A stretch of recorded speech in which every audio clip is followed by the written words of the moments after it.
In a world cluttered with information, where truth is power, Lawin Weekly News stands apart. We delve deeper, uncover facts, and bring stories to light. From political showdowns and economic triumphs to the pulse of the street and the heart of the community. We capture the moments that define us, stories that challenge, inspire, and transform. Tune in live Sundays 8 a.m. Central Standard Time and Sundays 6 p.m. Central Standard Time.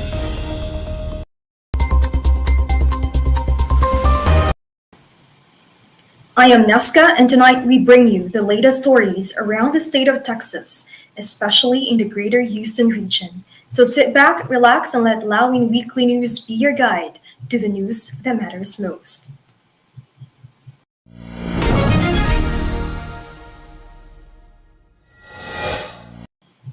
Texas has initiated a legal case against a New York-based doctor for prescribing abortion pills to a Texas resident, challenging New York's shield law protecting out-of-state medical providers.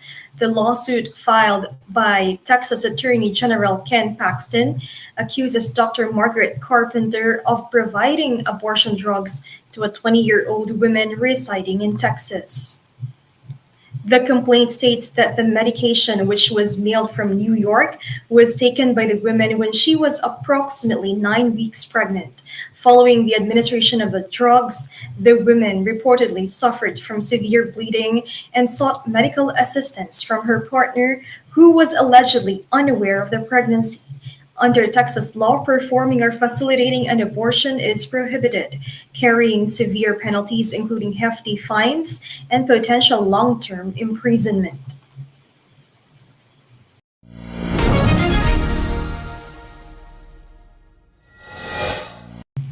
Lieutenant Governor of Texas Dan Patrick has shown support for the construction of a pedestrian bridge in honor of an HISD student who tragically lost their life in a train accident.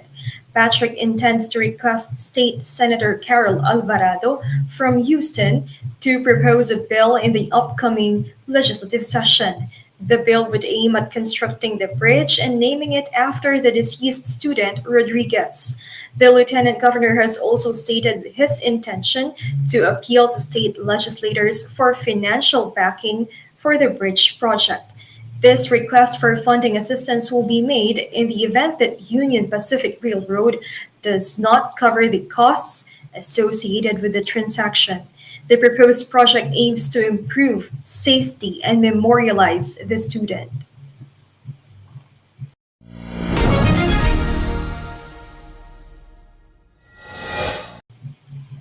Bush International or Intercontinental Airport plans to open a new international arrivals curb soon to reduce traffic congestions around the airport.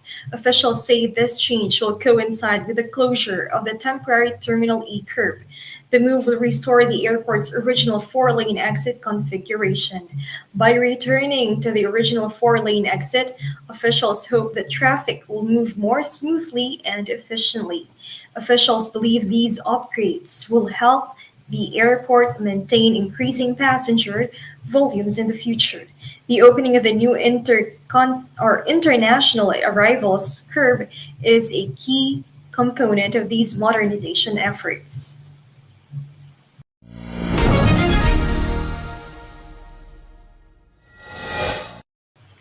Harris County's modified guaranteed income program is currently facing a halt in its operations due to an ongoing legal dispute.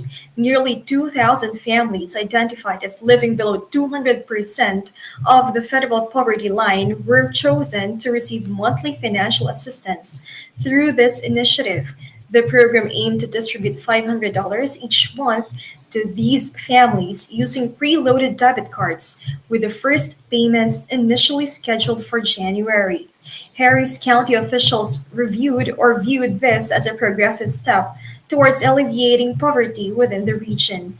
The decision to select families who fall below the 200% federal poverty line was based on the premise that these families could benefit most from this financial support. Texas Attorney General Ken Paxton filed an appeal that has temporarily halted the distribution of funds. The nature of the legal challenge has not been fully disclosed, but it has been reported that it involves questions about the program's legality and alignment with state policies. Join us for a captivating new series where Lawin sits down with the trailblazers of the music and entertainment world. Discover the stories behind the faces and voices that shape our culture and community. We will bring you exclusive interviews with industry legends and rising stars. Behind the scenes insights and get a peek into the creative processes and personal journeys. Artists and performers and their upcoming shows and events. Stay tuned for more updates and sneak peeks. Follow us on social media and subscribe to our channel.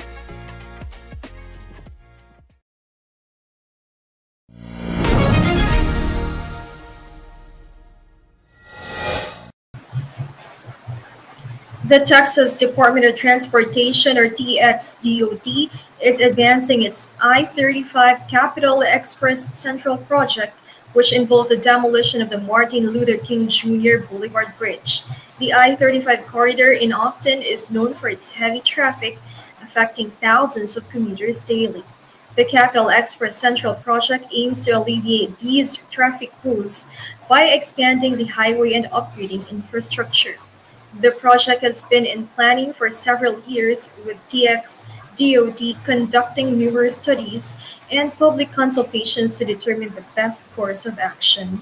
The I-35 Capitol Express Central project is part of a larger effort to modernize transportation infrastructure across Texas. As one of the state's busiest highways, I-35 is a vital artery for commerce and travel.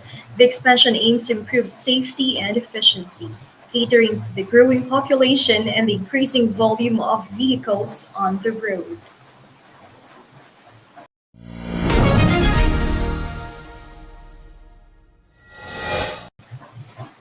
A state agency will request $300 million from lawmakers to address issues within the state's Medicaid enrollment system, citing significant neglect as the main reason for the overhaul.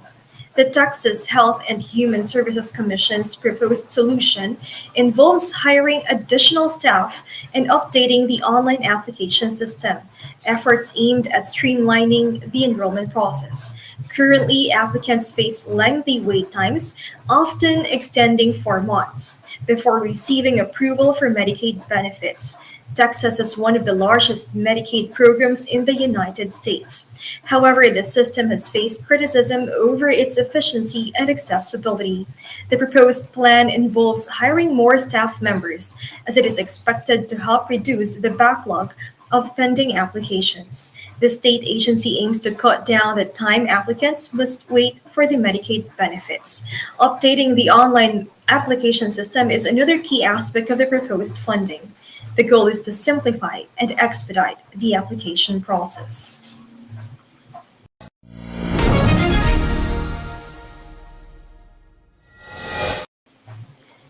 Bexar County has announced a temporary ban on fireworks, skyrockets with sticks, and missiles with fins, effective for 90 days as a response to ongoing drought conditions in the region. The country's decision aims to mitigate potential fire hazards associated with these specific fireworks. Officials expressed concerns about increased fire risks due to the dry weather. The ban restricts both the sale and use of the prohibited fireworks within the county's jurisdiction. The Fire Marshal's office emphasized the need for public safety and reducing fire risks as primary motivating factors behind the ban. Residents and vendors in Bexar County are required to comply with the new regulations. Failure to adhere could result in penalties, although specific details on enforcement and penalties have not been disclosed yet. Community members are urged to remain vigilant and report any violations of the ban.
A man from Wisconsin, known for faking his death, is now facing legal consequences. Ryan Borgward, a kayaker from Wisconsin, was recently charged with obstructing an officer. Borgward, however, maintained his innocence and pleaded not guilty during a court appearance on Wednesday. In an attempt to escape unknown pressures, Borgward allegedly staged his own death.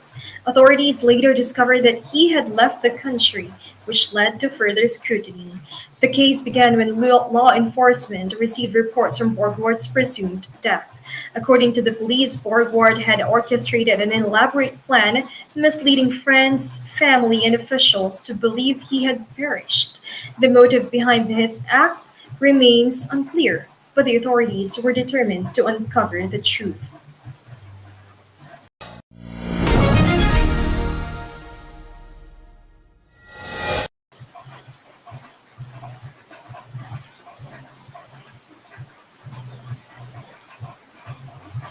President-elect Donald Trump has extended an invitation to Chinese President Xi Jinping to attend his inauguration ceremony, according to reports. The inaugural event is scheduled for January 20, 2025 in Washington, D.C. During the 2016 presidential campaign, Trump frequently mentioned China, critiquing trade relations and what he perceived as unfair practices affecting American workers. The response from President Xi Jinping and the Chinese government remains anticipated. In recent years, US China relations have experienced strains, particularly on issues like trade imbalances, cybersecurity threats, and the South China Sea territorial disputes.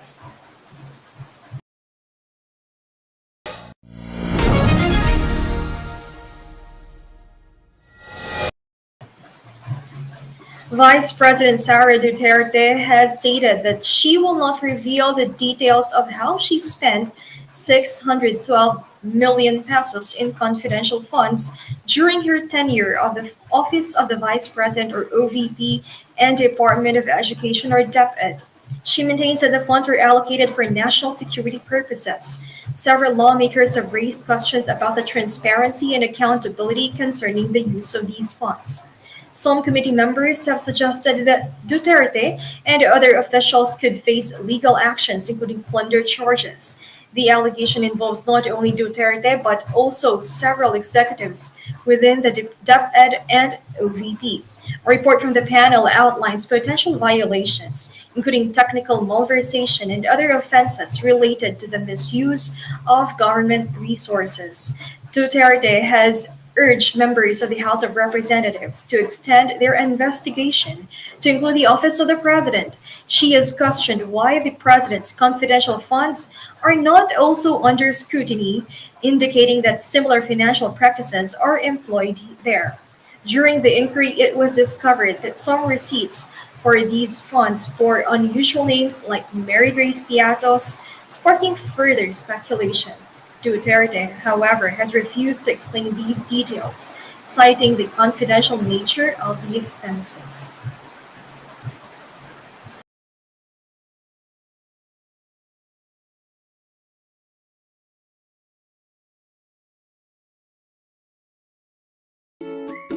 Attention, food lovers! Get ready for a brand new culinary adventure with the Commissary Kitchen. Join us every Thursday at 8 p.m. Central Time or 9 a.m. in the Philippines for a live show that brings the best of the kitchen straight to your screen. Presented by Lawin Live Stream and Podcast and produced by Lawin Media Network, we'll explore delicious recipes, share expert cooking tips, and bring you closer to the world of gourmet cuisine. Don't miss our pilot episode on July 18th. Mark your calendars and tune in for a flavorful journey you won't want to miss. The Commissary Kitchen, where every meal is an experience. See you there.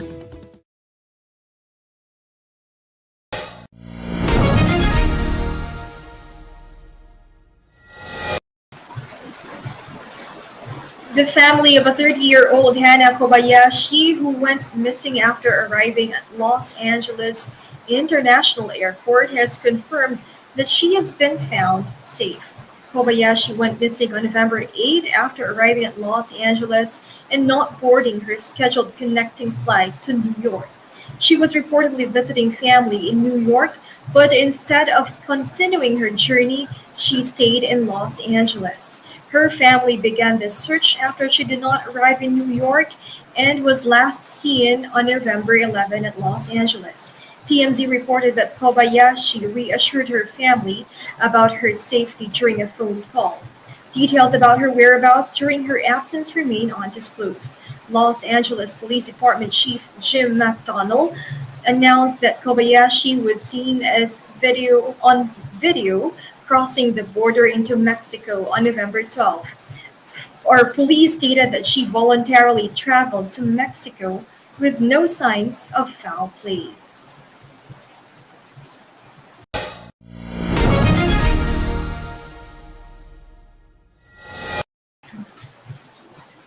Leo Austria has returned as the head coach of the San Miguel Beermen basketball team, leading them to a 106-88 victory over Terra Firma Dip.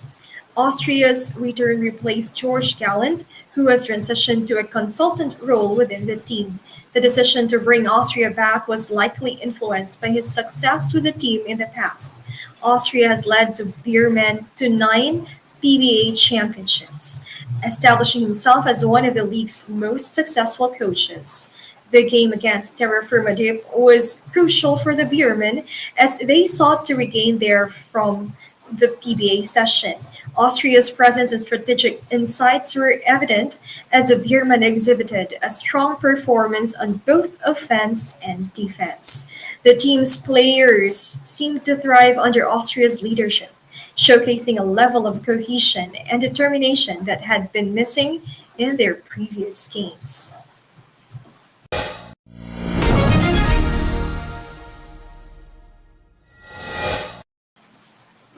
Filipino singer Sofronio Vasquez has made history as he becomes the first Asian to secure the top spot on NBC's The Voice.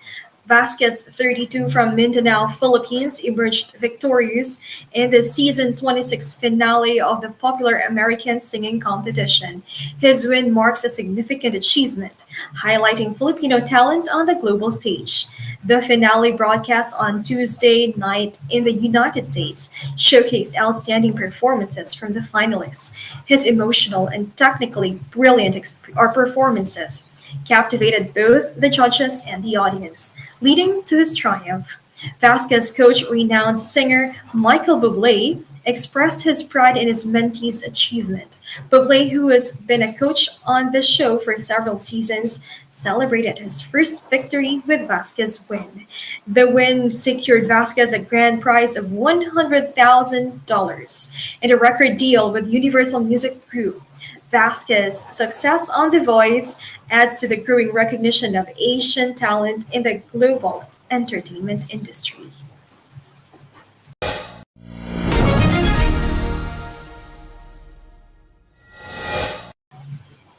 Musician Jay-Z has denied a rape allegation by labeling it as an extortion attempt. The accusation emerged when a woman who previously filed a lawsuit against Sean Diddy Combs amended her claims to include Jay-Z. The woman asserts that she experienced sexual assault at an after-party following an awards show in 2000. At that time, she was 13 years old. According to her, Jay-Z was among those involved. In a statement through his company, Rock Nation, Jay-Z described the allegations as idiotic and heinous. The Grammy Award-winning artist further revealed a legal step he took against the women's lawyer, Tony Busby. Last month, Jay-Z anonymously sued Busby, alleging the lawyer attempted blackmail to secure a legal settlement. So those were the latest stories in Texas this week. I am Nesca Santina from Lawin Media Network. Have a great day. Tune in live every Saturday at 6 p.m. Central and watch the replay on Sunday at 8 a.m. Central Time. Lawin Weekly News.